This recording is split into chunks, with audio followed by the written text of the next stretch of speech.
Hello, I'm Steve Beebe, And I'm Sue Beebe.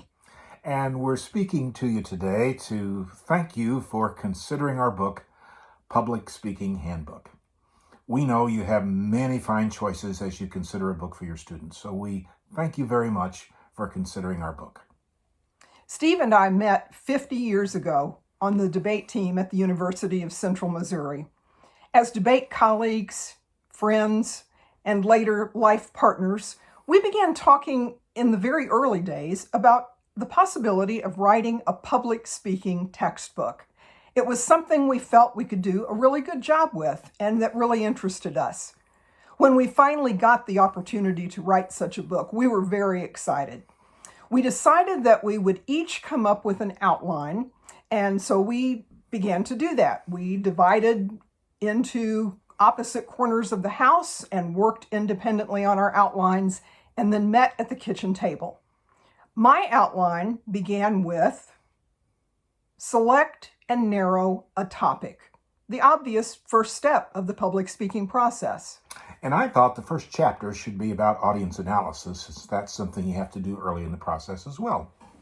But I said, no, Steve, that's not the first step in developing a speech. The first thing you do is select a topic.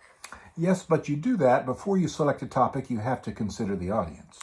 This conversation went on for some time, and what we found very quickly was that when co-authoring with a spouse, you don't really have quite the same politeness that you necessarily do with a colleague.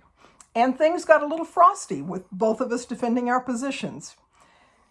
But we talked through it and finally one day had a eureka moment when we realized that we were both right.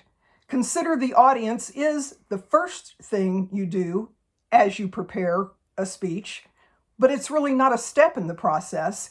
It's something that grounds the entire process.